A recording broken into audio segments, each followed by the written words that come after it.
40년을 함께 산 아내와 이혼하고 나서 저는 처음으로 자유를 맛봤습니다. 반지하 방은 좁았지만 누구 눈치도 안 보고 제 맘대로 살 수 있었죠.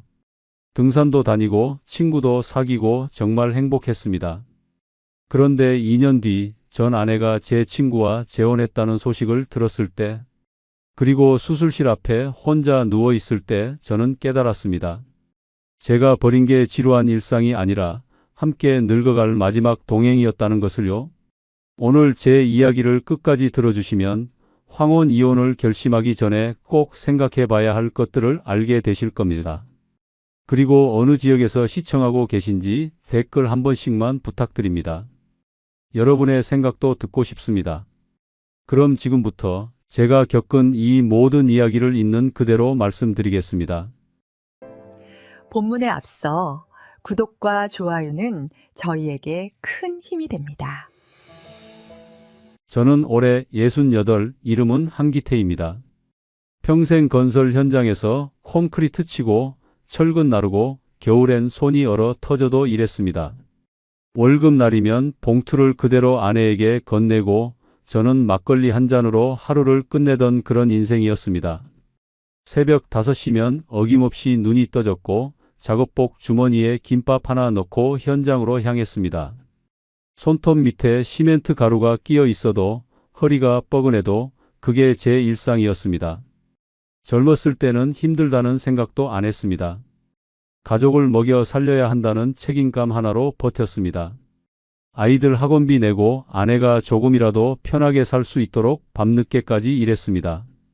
퇴근길 버스 안에서 졸다가 종점까지 가버린 적도 수도 없이 많았습니다. 그렇게 40년을 살았습니다.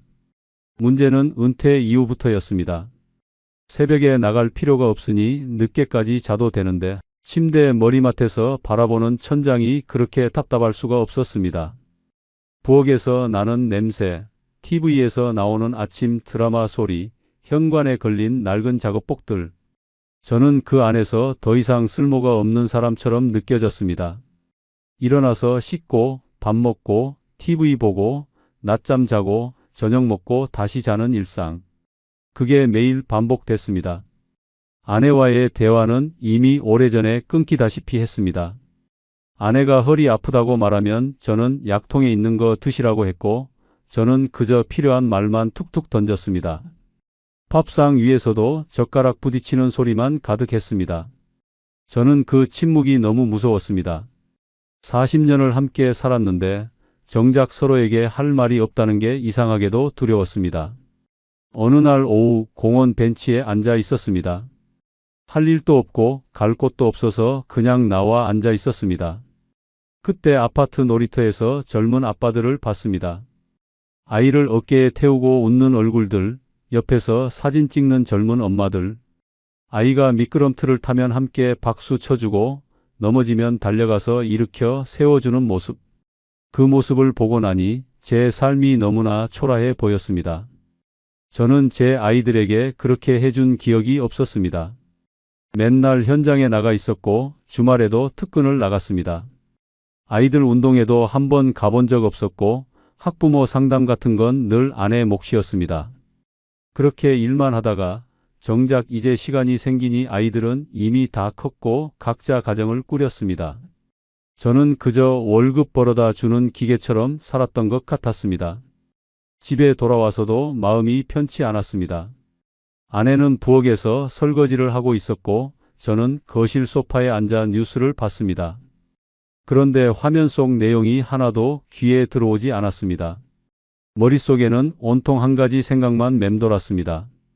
내 인생은 언제 한번 주인공이 되어봤나 하는 질문이었습니다. 저는 항상 누군가를 위해 살았습니다. 가족을 위해, 아이들을 위해, 생계를 위해.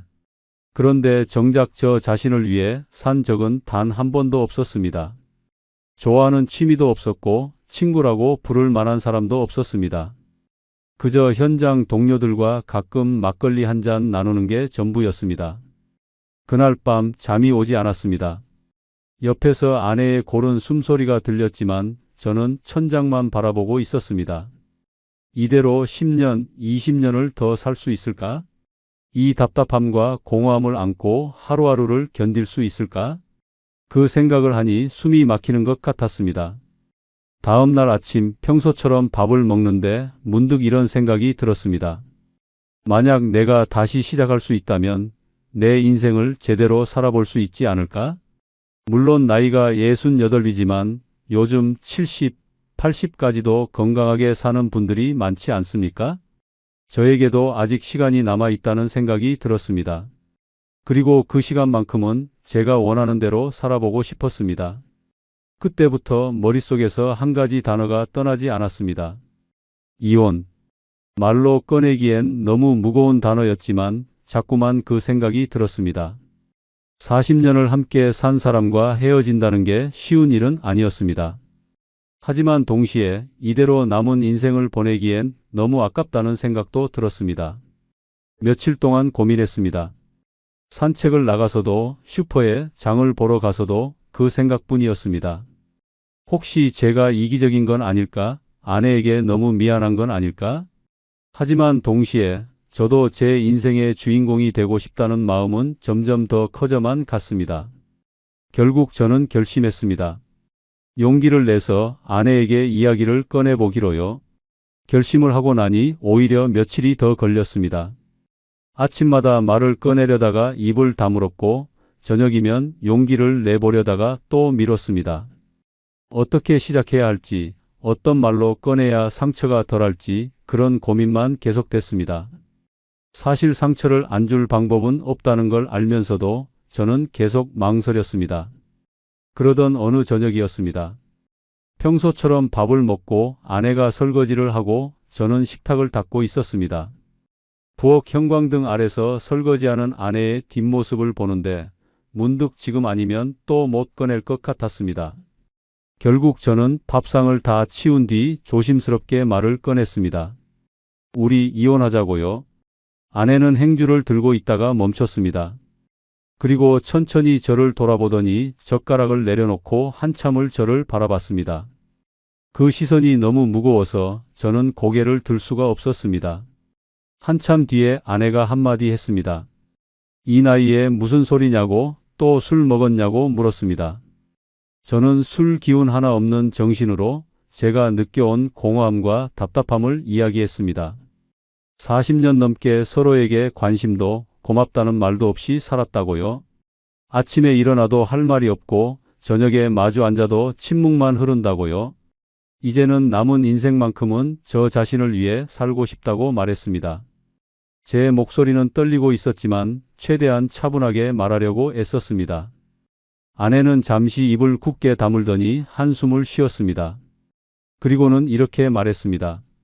당신 마음대로 하라고 자기도 더는 기대 안 한다고요. 그 말이 허락인지 포기인지 그때는 판단할 수 없었습니다. 아내의 표정은 담담했지만 눈빛은 차가웠습니다. 이상하게도 그날 밤은 둘 다 말없이 잠자리에 들었습니다. 서로 등을 지고 누워 있었는데 아내가 우는 소리가 들리는 것 같기도 했습니다. 확실하진 않았지만 이불 속에서 작은 떨림이 느껴졌습니다. 저는 모른 척 눈을 감았습니다. 그게 제가 할 수 있는 전부였습니다. 며칠 동안은 집안 분위기가 얼어붙었습니다. 아내는 평소처럼 밥을 차렸지만 저와 눈을 마주치지 않았습니다. 저도 방에만 있거나 산책을 나가며 시간을 보냈습니다. 그러다가 일주일쯤 지났을 때 아내가 먼저 말을 꺼냈습니다. 그렇게 하고 싶으면 하라고, 대신 아이들한테는 당신이 직접 말하라고 했습니다. 그제야 일이 현실이 되는 것 같았습니다. 그때까지만 해도 일이 생각보다 쉽게 풀리는구나 하는 안도감만 들었습니다. 어쩌면 아내도 저와 비슷한 마음이었을지 모른다는 생각도 들었습니다. 40년을 함께 살았지만 어쩌면 우리는 진작에 끝난 관계였는지도 모른다고요. 그렇게 스스로를 설득했습니다. 진짜 문제는 자식들이 알게 된 뒤부터였습니다. 큰아들에게 전화를 걸었을 때 처음엔 농담인 줄 알았는지 웃더니 곧 목소리가 차갑게 식었습니다. 큰아들은 전화를 걸자마자 소리를 질렀습니다. 아버지가 무슨 생각으로 이혼 얘기를 꺼내냐고, 어머니가 뭐 잘못했냐고 따졌습니다. 집안을 평생 지켜온 사람이 누군데 이제 와서 혼자 살겠다는 게 말이 되냐고 했습니다. 저는 아들에게 설명하려고 했습니다. 엄마가 잘못한 게 아니라 우리가 서로 맞지 않는다고요. 더 이상 함께 있어봐야 서로 힘들기만 하다고 말했습니다. 하지만 아들은 듣지 않았습니다. 세상 사람들이 뭐라고 하겠냐고 그냥 참고 살라고 했습니다. 딸에게 전화했을 때는 더 마음이 아팠습니다. 딸은 울면서 말했습니다. 친구들 부모님은 다 같이 사는데 우리만 이혼했다고 소문나면 어떡하냐고요. 시댁에서도 뭐라고 할 거라고 제발 다시 생각해 달라고 애원했습니다. 딸의 울먹이는 목소리를 듣는데 가슴 한쪽이 무너지는 것 같았습니다. 하지만 저는 이미 결심한 상태였습니다. 저는 자식들에게 이렇게 말했습니다. 너희는 너희 가정이 있잖냐고. 이제 나도 내 인생을 살고 싶다고요. 너희 엄마도 나도 억지로 참으며 사는 건 이제 그만하고 싶다고 말했습니다. 그 말이 그들을 얼마나 상처 줄지 그땐 깊게 생각하지 않았습니다. 저는 그저 제 마음만 생각했습니다. 자식들의 만류에도 불구하고 저는 며칠 뒤 변호사 사무실을 찾아갔습니다. 아내와 함께 나란히 앉아 서류를 작성하는 동안 변호사는 담담하게 절차를 설명했습니다. 재산은 정확하게 반으로 나눴습니다. 아파트 한 채와 예금 일부를 나누고 각자 받을 몫을 정리했습니다. 생각보다 간단했습니다. 40년의 결혼 생활이 몇 장의 서류로 정리되는 게 이상하게 느껴졌습니다. 하지만 동시에 이제 정말 끝나는구나 하는 안도감도 들었습니다. 도장을 찍던 날 서류 위에 찍힌 붉은 도장을 보며 저는 묘한 해방감을 느꼈습니다. 이제 저는 자유로워진 거라고, 제 인생을 살 수 있게 된 거라고 생각했습니다. 변호사 사무실을 나오는 길, 아내와 저는 나란히 걸었습니다. 엘리베이터 앞에서 아내가 먼저 말했습니다. 건강하게 잘 살라고 짧게 한마디 하고는 먼저 돌아섰습니다. 저는 아내의 뒷모습을 보며 아무 말도 하지 못했습니다. 그게 40년을 함께 산 사람과의 마지막 작별이었습니다. 집으로 돌아와서 짐을 쌌습니다. 이삿날을 정하고 필요한 물건들을 박스에 담았습니다. 그런데 막상 짐을 싸려니 가져갈 게 별로 없었습니다. 옷가지 몇 벌, 책 몇 권, 그게 전부였습니다. 40년을 산 흔적이 고작 박스 2개에 담겼습니다. 그날 밤 저는 혼자 소주를 한 병 마셨습니다. 창밖으로 보이는 아파트 불빛들을 보면서 이제 저도 새로운 시작을 할 수 있겠다는 생각을 했습니다. 자유로운 삶, 누구 눈치 보지 않는 생활, 제가 원하는 대로 사는 인생. 그런 상상을 하니 가슴 한쪽이 설레기도 했습니다. 하지만 소주잔을 입에 대는데 손이 조금 떨렸습니다. 이게 정말 옳은 선택일까 하는 의문이 스쳤지만 저는 고개를 저었습니다. 이미 도장을 찍었고 아이들에게도 통보했고 이사 날짜도 잡았습니다. 이제 되돌릴 수 없다는 걸 저도 알고 있었습니다. 그렇다면 이 선택이 옳다고 스스로를 계속 설득할 수밖에 없었습니다. 이사하는 날 아침, 짐이라고 해봐야 많지도 않았습니다. 작업복 몇 벌, 낡은 공구 가방, 사다 놓고 읽지 않은 책 몇 권. 트럭 기사님이 오셔서 짐을 보더니 이게 전부냐고 물으셨습니다.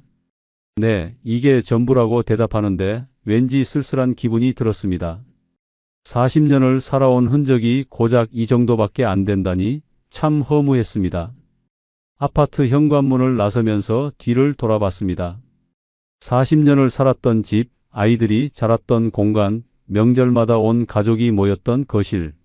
그 모든 게 이제 남의 공간이 되는 거였습니다. 열쇠를 우편함에 넣고 엘리베이터를 타는데 가슴 한쪽이 먹먹했습니다. 하지만 동시에 이제 새로운 시작이라는 생각도 들었습니다. 저는 반지하 원룸으로 이사를 갔습니다. 계약할 때 부동산 사장님이 걱정스러운 얼굴로 물으셨습니다. 혼자 사시기엔 좀 습하고 불편할 텐데 괜찮겠냐고요? 저는 괜찮다고, 혼자 살기엔 이 정도면 충분하다고 대답했습니다. 보증금도 적당했고 무엇보다 제 이름으로 된 첫 공간이었습니다.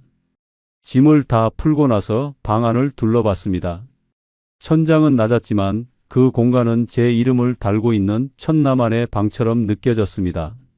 작은 창문으로 들어오는 햇빛, 제가 직접 고른 이불과 베개. 모든 게 새롭고 낯설었지만 동시에 편안했습니다. 아무도 간섭하지 않는 공간, 오롯이 제 것인 공간이었습니다. 냉장고를 열어보니 텅 비어 있었습니다. 마트에 가서 김치, 계란, 우유, 햇빵 같은 것들을 샀습니다. 장바구니를 들고 계산대에 서는데 옆에서 젊은 부부가 손을 잡고 장을 보고 있었습니다. 예전 같으면 부러웠을 텐데 그날은 그냥 담담하게 바라봤습니다. 이제 저는 저만의 방식으로 살면 되는 거니까요. 첫날 밤은 이상하게 잠이 잘 왔습니다. 예전 집에서는 새벽에 자주 깼는데 이날은 아침까지 푹 잤습니다. 아침에 눈을 떠도 밥 차릴 필요가 없었습니다. 누가 깨우지도 않았고 서둘러 일어날 이유도 없었습니다. 그냥 천장을 보다가 일어나고 싶을 때 일어났습니다. 세수를 하고 밖으로 나갔습니다. 편의점에서 삼각김밥을 하나 사서 공원 벤치에서 먹는 그 시간이 이상하게도 자유롭게 느껴졌습니다. 비닐을 뜯는 소리, 김의 짠 향기, 주변을 지나가는 사람들의 발소리. 모든 게 새롭게 느껴졌습니다. 혼자 밥을 먹는다는 게 이렇게 편할 수도 있구나 생각했습니다. 공원 벤치에 앉아 김밥을 먹으면서 주변을 둘러봤습니다.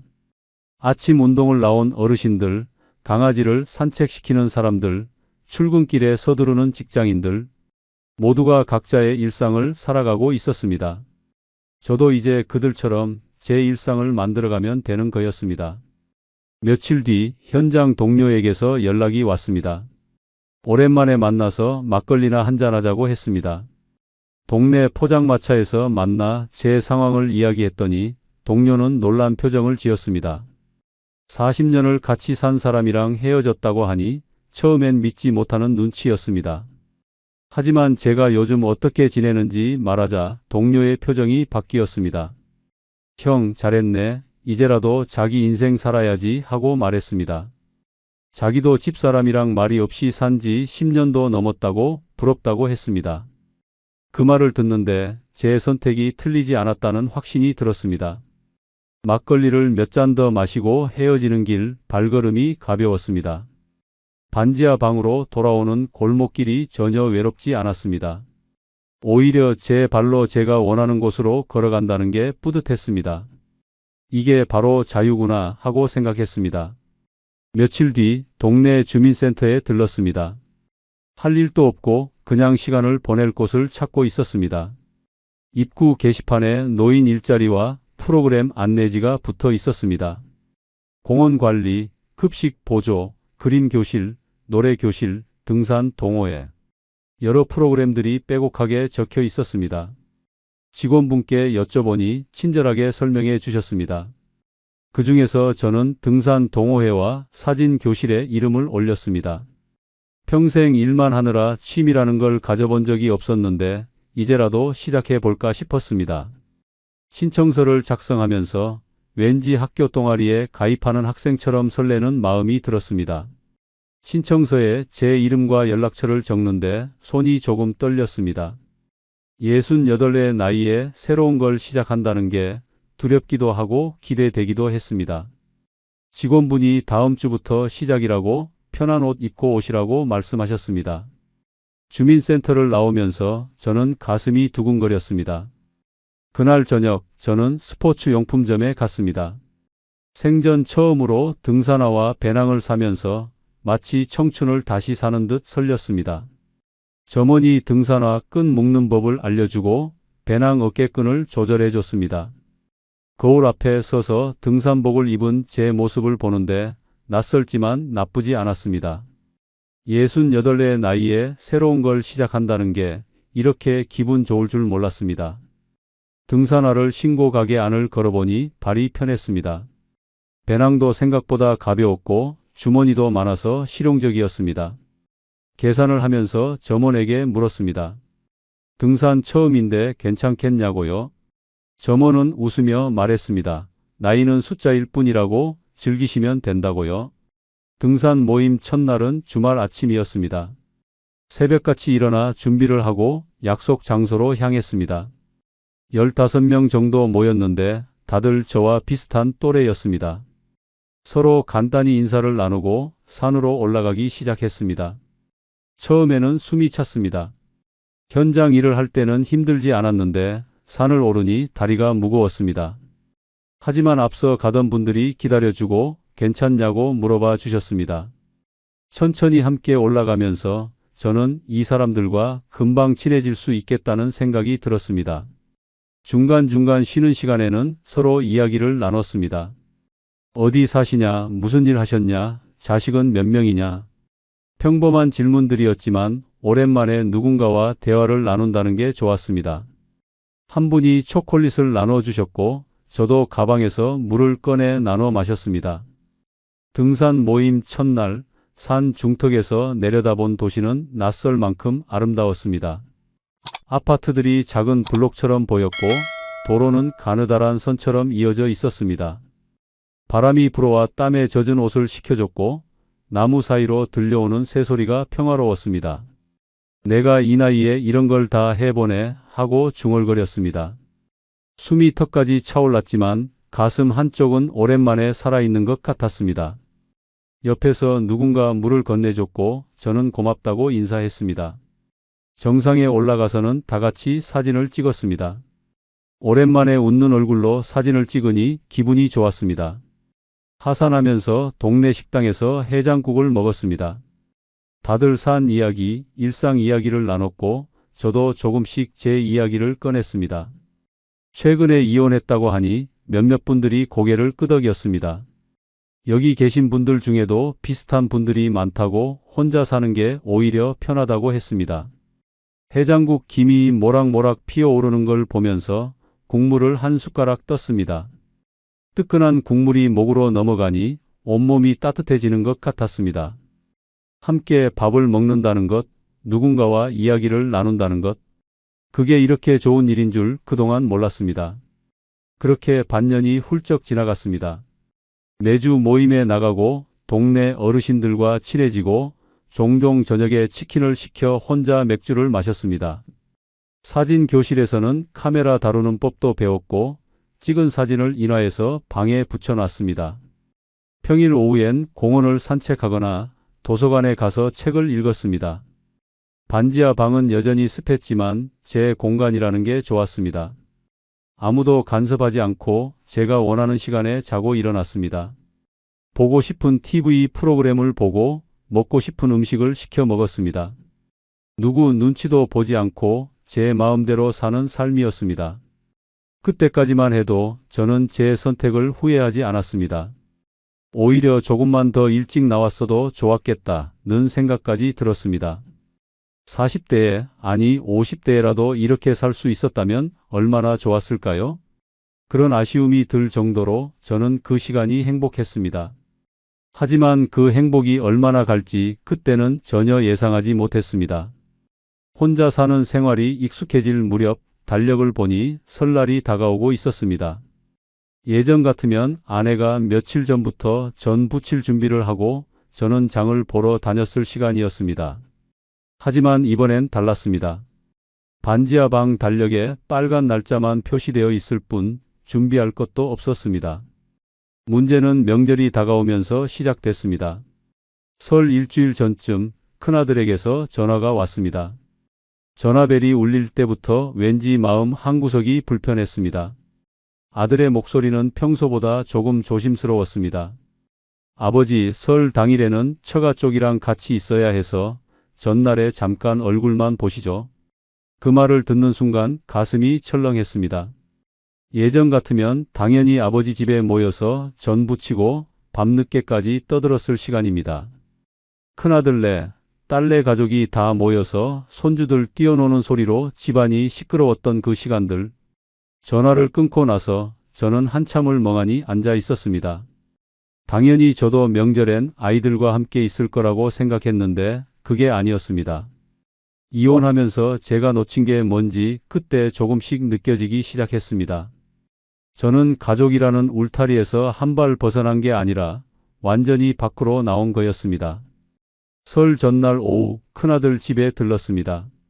손에는 과일 한 상자를 들고 갔습니다. 예전엔 빈손으로 갈 수 있었는데 이제는 뭔가 들고 가야 할 것 같았습니다. 초인종을 누르는데 손끝이 떨렸습니다. 큰아들 집에 들렀을 때 며느리는 어색한 미소를 지었습니다. 아버님 오셨어요. 근데 오늘 저녁에는 친정도 가야 해서 올해는 못 계실 것 같아요. 그 말을 하는 며느리의 표정은 미안해하면서도 어딘가 서두르는 기색이 역력했습니다. 거실 시계를 힐끗힐끗 보는 모습이 보였습니다. 손주는 소파에 앉아 태블릿만 보고 있었습니다. 예전 같으면 제가 들어서면 달려와 안겼는데 이제는 고개도 돌리지 않았습니다. 저를 봐도 안녕하세요 한마디 하고 다시 화면으로 시선을 돌렸습니다. 손주의 머리를 쓰다듬으려 다가가니 살짝 몸을 피하는 게 느껴졌습니다.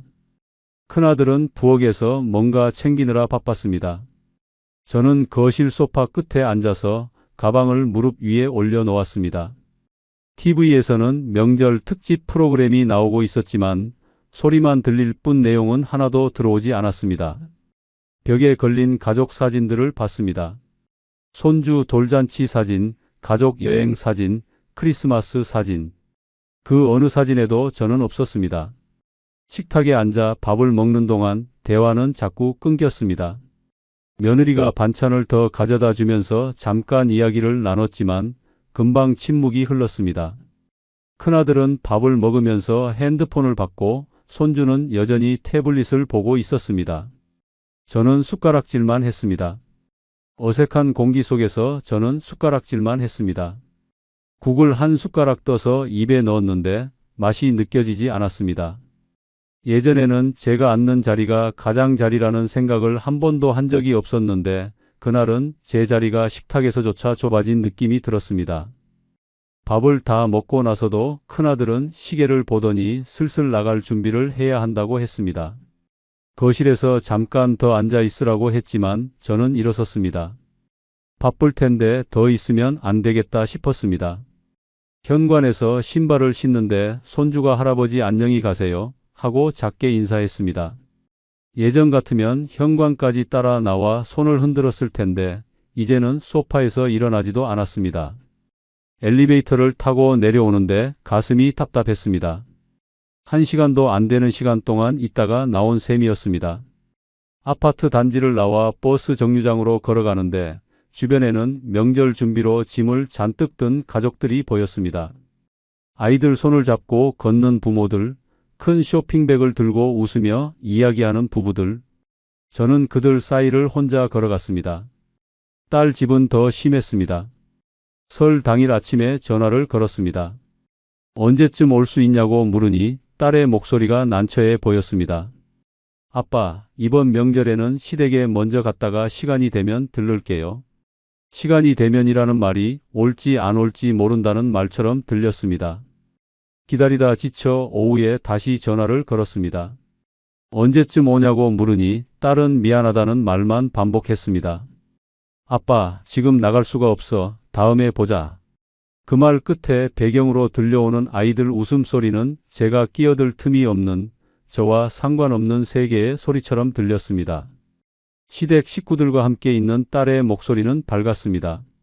하지만 저와 통화할 땐 목소리가 낮아지고 빨리 끊고 싶어 하는 게 느껴졌습니다.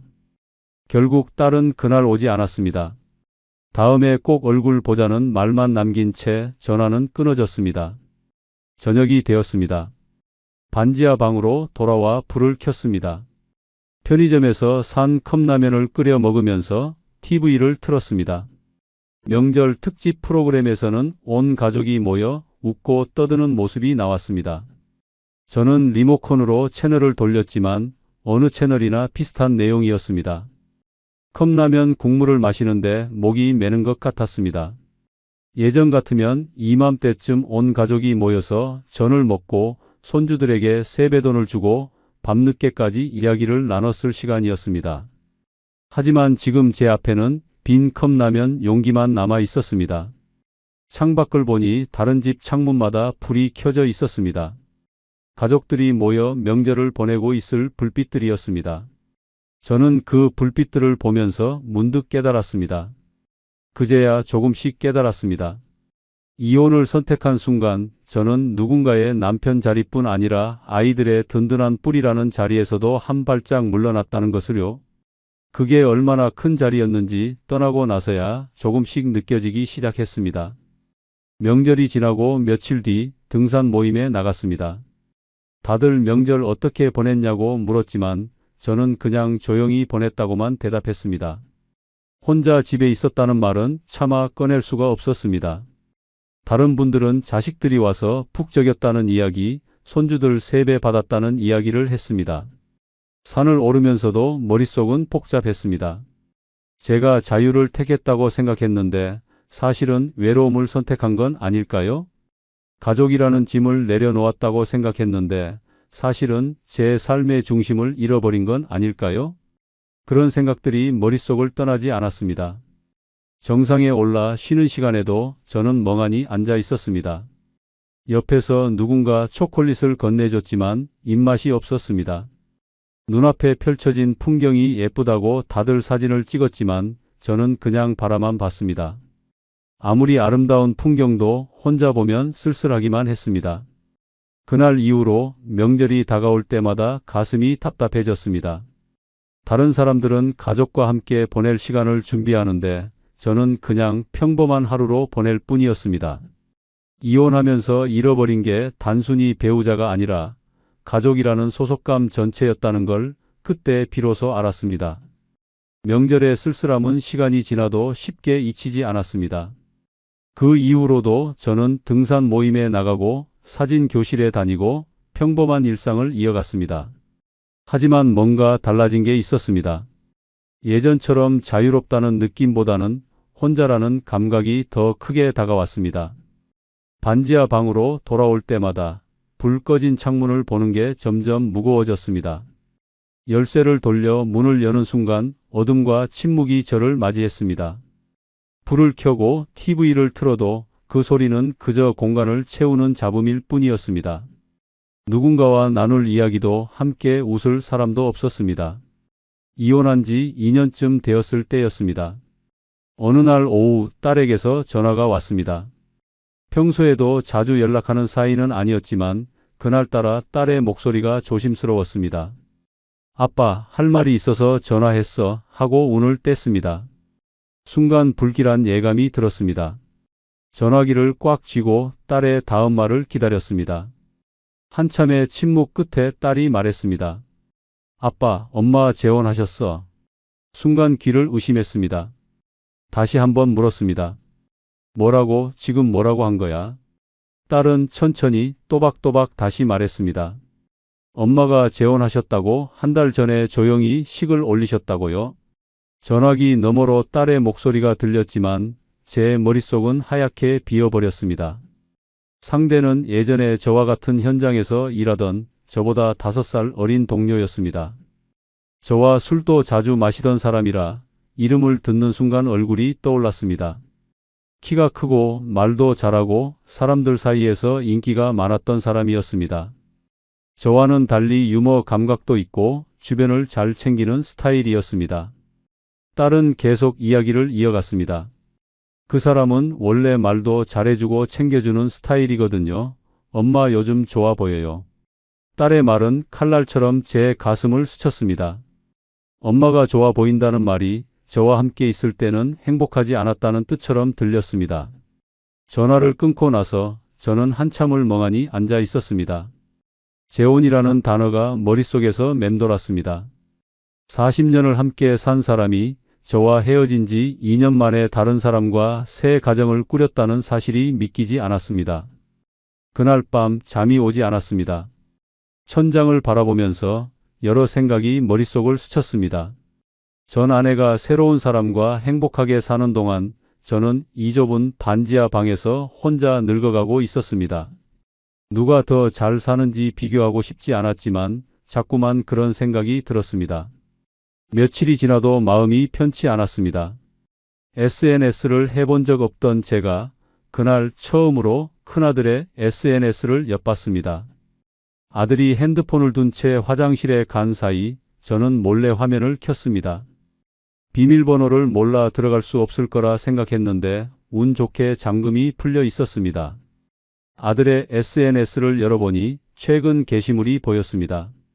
거기에는 전 아내와 새 남편 그리고 아이들이 함께 여행을 간 사진이 올려져 있었습니다. 제주도인 것 같았습니다. 바다를 배경으로 5명이 환하게 웃고 있었습니다. 전 아내의 얼굴에는 제가 본 적 없는 밝은 미소가 있었습니다. 머리도 예쁘게 손질했고 옷차림도 깔끔했습니다.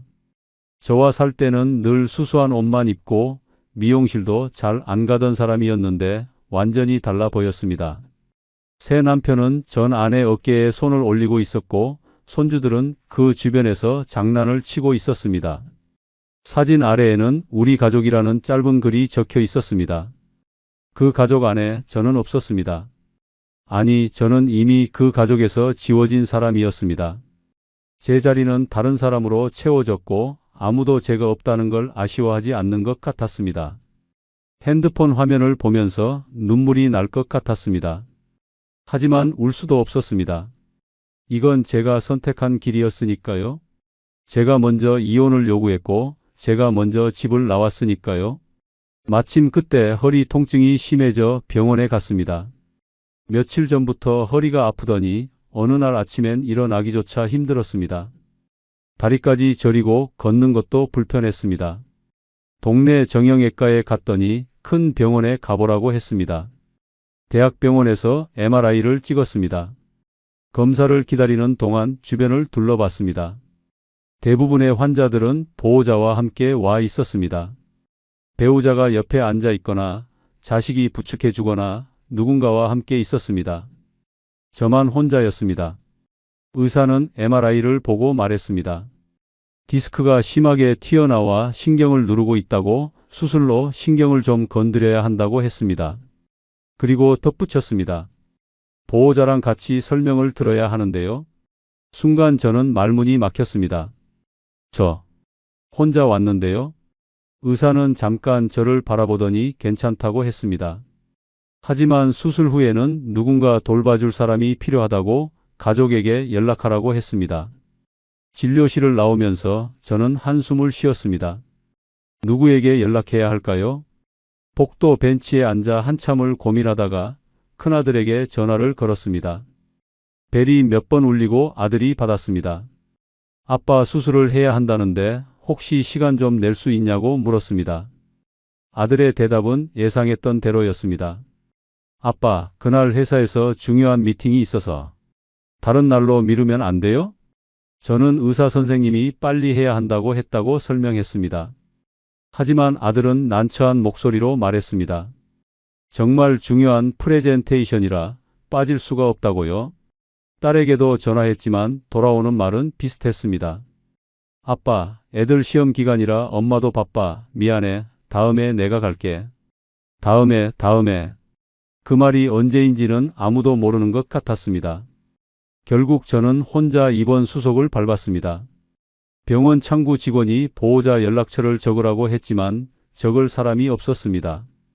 동료 한 명의 번호를 적긴 했지만 실제로 연락할 일은 없을 거라 생각했습니다. 입원실로 가는 복도는 유난히 길게 느껴졌습니다. 병실에 짐을 풀고 혼자 환자복을 입었습니다. 간호사가 와서 수술 전 주의사항을 설명했습니다. 내일 아침 일찍 수술이라고 보호자분도 같이 오시라고 했습니다. 저는 고개만 끄덕였습니다. 그날 밤 병실 침대에 누워 천장을 바라봤습니다. 옆 침대에는 환자 한 명이 누워 있었고 그 옆에는 부인으로 보이는 분이 간병을 하고 있었습니다. 조심스럽게 이불을 덮어주고 물을 따라주고 약 먹을 시간을 챙겨주는 모습이 보였습니다. 저는 그 모습을 보다가 눈을 감았습니다. 다음 날 아침 일찍 수술 준비를 했습니다. 혼자 환자복을 입고 수술실 앞 침대에 누웠습니다. 복도 천장에 달린 형광등 불빛이 눈부시게 내려왔습니다. 천장의 형광등을 보면서 이게 제 선택의 결과구나 생각했습니다. 간호사가 다가와 서류를 확인하더니 물었습니다. 보호자분은 어디 계세요? 저는 잠시 망설이다가 작은 목소리로 대답했습니다. 없습니다. 그냥 혼자입니다. 그 말을 하는데 이혼 서류에 도장 찍던 제 손이 떠올랐습니다. 그때 느꼈던 해방감, 자유라는 이름의 감정들이 한꺼번에 제 목을 조여오는 것 같았습니다. 자유를 택했다고 생각했는데 사실은 외로움을 선택한 거였습니다. 수술은 잘 끝났습니다. 몇 시간이 걸렸는지 정확히 기억나지 않지만 마취해서 깨어났을 때 목이 바짝 말라 있었습니다. 천천히 눈을 뜨니 하얀 천장과 형광등이 보였습니다. 몸이 무겁고 허리 부근이 욱신거렸지만 수술 전보다는 나은 것 같았습니다. 하지만 회복실에서 눈을 떴을 때 제 옆에는 아무도 없었습니다. 고개를 천천히 옆으로 돌려보니 다른 환자들 옆에는 가족들이 앉아 있었습니다. 누군가는 손을 잡아주고 누군가는 물을 따라주고 누군가는 그저 옆에 앉아 기다리고 있었습니다. 하지만 제 침대 옆 의자는 비어 있었습니다. 간호사가 다가와 상태를 확인하고 물 한 컵을 건네주었습니다. 천천히 마시라고 보호자가 오면 병실로 옮긴다고 말했습니다. 저는 보호자가 없다고 했고 간호사는 잠시 난처한 표정을 지었습니다. 그래도 곧 병실로 옮겨주겠다고 했습니다. 예전 같으면 아내가 서툰 손길로 이불을 덮어주며 어때? 많이 아파? 하고 물었을 자리였습니다. 자식들도 와서 걱정스러운 얼굴로 의사에게 이것저것 물어봤을 시간이었습니다. 손주들이 와서 할아버지 언제 퇴원해? 하고 물었을 시간이었습니다. 그 자리가 텅 비어 있었습니다. 병실로 옮겨진 뒤에도 혼자였습니다. 침대에 누워 천장을 바라보는데 시간이 너무 천천히 흘렀습니다. 옆 침대 환자는 아들과 며느리가 와서 이야기를 나누고 있었습니다. 퇴원하면 뭐 먹고 싶으시냐고, 집에서 푹 쉬어야 한다고, 그런 이야기들이었습니다. 저녁 시간이 되자 간호사가 죽을 가져다 주었습니다. 병원 죽은 싱겁고 맛이 없었지만 혼자 숟가락을 들고 먹는 수밖에 없었습니다. 병실에서 혼자 죽을 쑤어 먹으며 저는 제 선택을 처음으로 깊이 후회했습니다. 이게 제가 원했던 자유인가 하는 생각이 들었습니다. 자유를 택했다고 생각했는데 사실은 관계를 끊어냈던 것입니다. 누군가의 간섭에서 벗어나고 싶었지만 동시에 누군가의 돌봄도 함께 포기한 것이었습니다. 혼자 살 수 있다고 생각했지만 아플 때는 누군가가 필요하다는 걸 그제야 깨달았습니다. 며칠 동안 병원에 입원해 있으면서 저는 많은 생각을 했습니다. 수술 부위가 아물어가는 동안 제 마음의 상처는 오히려 커져만 갔습니다. 창밖을 보면 가족들이 문병을 오고 보호자들이 환자를 챙기는 모습이 보였습니다. 저는 그저 병실 침대에 누워 혼자 시간을 보낼 뿐이었습니다. 퇴원하는 날 간호사가 주의사항을 설명했습니다. 무거운 것 들지 말고 허리 조심하고 약 잘 챙겨 먹으라고 했습니다. 혹시 이상하면 바로 병원에 오라고 보호자가 잘 살펴봐야 한다고 했습니다. 저는 고개만 끄덕이고 혼자 택시를 타고 집으로 돌아왔습니다. 집으로 돌아와도 마찬가지였습니다. 반지하 방 문을 열고 들어서니 며칠 동안 비워뒀던 공간이 더 어둡고 습하게 느껴졌습니다. 불 꺼진 원룸, 냉장고 안에 썰렁한 반찬들, 하루 종일 울리는 소리는 TV 시끄러운 예능 프로그램 뿐이었습니다. 침대에 조심스럽게 누우면서 혼자라는 게 이렇게 무섭고 외로운 일인지 처음 알았습니다. 다음 날부터는 더 힘들었습니다. 약을 먹어야 하는데 물조차 따라 마시기가 힘들었습니다. 허리가 아파서 일어나기도 어려웠고 씻는 것도 혼자서는 불편했습니다. 밥을 하려고 부엌에 섰다가 너무 힘들어서 그냥 편의점 도시락을 시켜 먹었습니다. 등산 모임 사람들에게 연락이 왔지만 나갈 수가 없었습니다. 허리가 아파서 한동안 쉬어야 한다고 말했더니 빨리 나으라는 인사만 돌아왔습니다. 친하다고 생각했던 사람들도 결국 모임에서만 만나는 사이였을 뿐입니다. 제가 아프다고 찾아오는 사람은 아무도 없었습니다. 며칠 전 저는 용기를 내어 전 아내에게 문자를 보냈습니다. 한참을 고민하다가 손가락을 떨며 글자를 입력했습니다. 잘 지내지, 우리. 다시 한번 생각해 볼 수 없을까? 그 짧은 문장을 보내는데도 1시간이 넘게 걸렸습니다. 문자를 보내고 나서 핸드폰을 붙들고 답장을 기다렸습니다. 1시간이 지나도 2시간이 지나도 답장이 오지 않았습니다.